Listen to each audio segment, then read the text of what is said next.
When Earth slips into the orbit of Mars, the first violence is mechanical. The planetary system, quiet for billions of years, suddenly finds its old balances inadequate. Phobos, small and battered, tumbles inward. The collision is catastrophic at regional scale. An object tens of kilometers across slams into continents at orbital velocity. The impact detonates shockwaves that carve coastlines, lofts curtains of pulverized rock high into the atmosphere, and spawns tsunamis whose walls of water sweep across continents.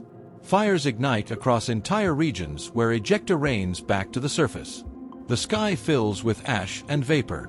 Not long after, Deimos follows. A second, smaller strike layers fresh dust and aerosols across a planet already drowning in debris. The atmosphere fills with particulate matter that refracts and absorbs sunlight, turning days dim and evenings into long, blood-red twilights. The immediate landscape becomes a theater of ruin, impact basins glassed and scoured, forests converted to charcoal, urban centers buried, and a great plume of fine particles suspended in high air, destined to alter climate for months and years. Yet the deepest transformation is quieter and inexorable, the diminution of sunlight. At Mars' distance, the star that once sustained life appears diminished, smaller in diameter, weaker in intensity. The flux of energy reaching the planet falls to a fraction of its former value. The global energy balance tips. Heat that once arrived every day is now in deficit, and the planet begins to bleed warmth into the cold of space. The decline begins almost imperceptibly. After a single month, the global mean temperature drops by roughly 1 degree Celsius.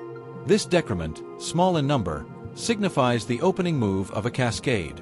Heat stored in the oceans and atmosphere begins to redistribute, and seasonal rhythms lose their former shape.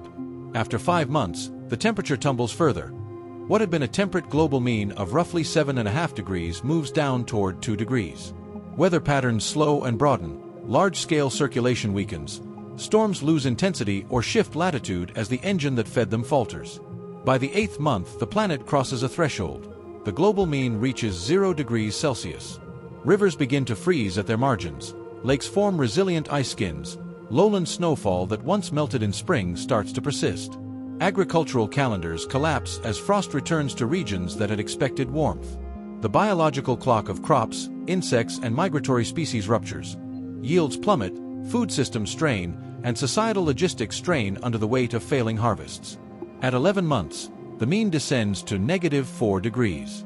Continents lose their color beneath expanding mantles of snow and ice. Perennial permafrost advances into latitudes that had never known it.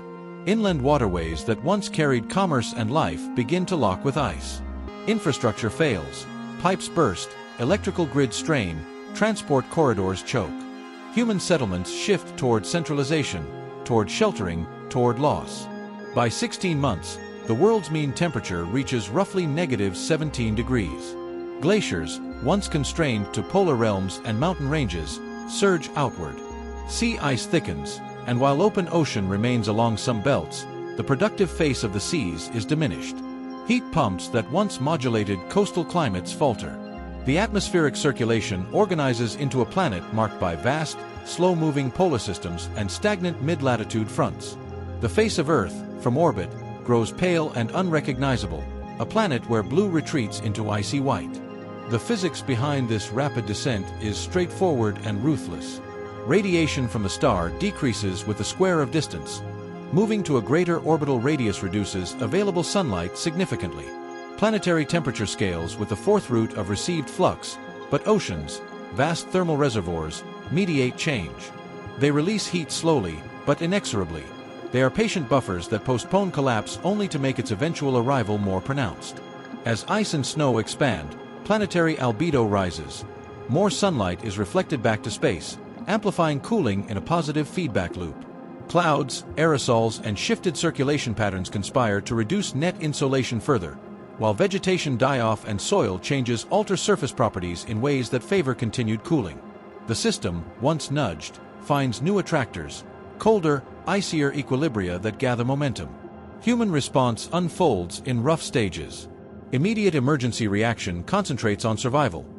Moving seed banks, livestock, and critical infrastructure underground, securing energy-intensive facilities that can sustain small populations, and concentrating resources in regions most likely to retain habitability. The most enduring refuges are those that inherit heat from other sources. Equatorial coastal zones influenced by deep ocean currents, island chains warmed by persistent warm water upwelling, and geothermal regions where mantle-borne heat can be accessed near the surface. Subsurface habitats, mines, caves, engineered caverns, offer shelter from the worst weather and thermal insulation against the cold. Nonetheless, choices that once bought comfort now buy survival only for small populations. The global economy, mobility and supply lines fracture, and migration pressures overload any system of governance. Biology responds with a brutal selectivity. Large, complex ecosystems collapse where flora cannot complete life cycles. Agriculture, which depends on narrow seasonal windows, fails across broad swaths of temperate land. Fisheries falter as ocean productivity shifts and ice covers breeding grounds. Yet life persists in niches. Thermophilic microbes in hydrothermal vents, chemosynthetic communities beneath ice shelves, deep-buried microbial basins, and organisms that can enter extreme dormancy.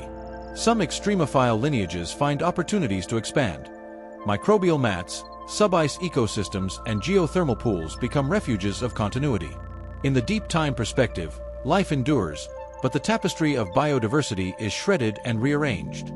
The orbital mechanics that began this transformation also continue to play out. With the moons destroyed, tidal regimes shift. Angular momentum exchanges alter day length subtly over long spans. Large-scale ocean currents reorganize as wind patterns and temperature gradients change. The Earth's magnetic environment, less directly affected by orbital radius, remains a shield against solar particle events, but atmospheric thinning and cryogenic chemistry recompose the near-surface environment. Chemical cycles slow, weathering rates change, carbon sinks and sources flip roles in unpredictable patterns. From orbit, the planet becomes a study in pale light. The sun sits smaller on the sky, its intensity reduced. Twilight deepens. Polar regions glow with long auroral arcs that stretch with charged particles caught in altered magnetospheric currents. The planet, once a vigorous disk of blues and greens, turns into a world ringed by white, a slow, geologic exhalation into frost. The final equilibrium in this simulation arrives at an extreme. Global means settling near -61 degrees Celsius. At that regime, the planet becomes a snowbound globe. Continents are buried beneath thick ice. The upper ocean forms extensive, long-lasting ice cover. Surface weather becomes brittle and slow. Biology retreats to the subsurface and to oases of geothermal warmth. The result is breathtaking in its visual clarity, an almost pristine white orb circling a diminished sun, yet catastrophic in consequence. The narrative of this transformation is not a single, explosive end, but a sequence of compounding events. Mechanical destruction from moon impacts, atmospheric loading of dust and aerosols, and a fundamental reduction in incoming stellar energy that drains planetary warmth. Each stage intensifies the next. The mechanical scars of impact seed atmospheric change. Atmospheric change accelerates radiative decline. Radiative decline triggers cryospheric expansion.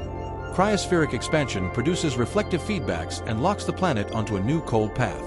This simulation is a stark demonstration of planetary fragility. The conditions that allowed a vast biosphere to flourish are the product of a narrow balance among stellar output, orbital distance, atmospheric composition, and internal planetary dynamics. Displace one parameter, the orbital radius, and the balance tips. The Earth seen in this run becomes an object lesson. Habitability is not a permanent attribute but a state, maintained by precise relationships that, once altered, produce consequences both rapid and irreversible. From the slow fall of temperature to the last glittering sheets of ice, the transformation proceeds with a terrible, silent inevitability. The frozen world that remains is beautiful in a way that betrays no memory of the living complexity it once harbored. The simulation leaves a single chilling thought. Planetary home is a fragile architecture, delicate and narrow in the cosmic scheme. When its scaffolding shifts, the ensuing order is not the same.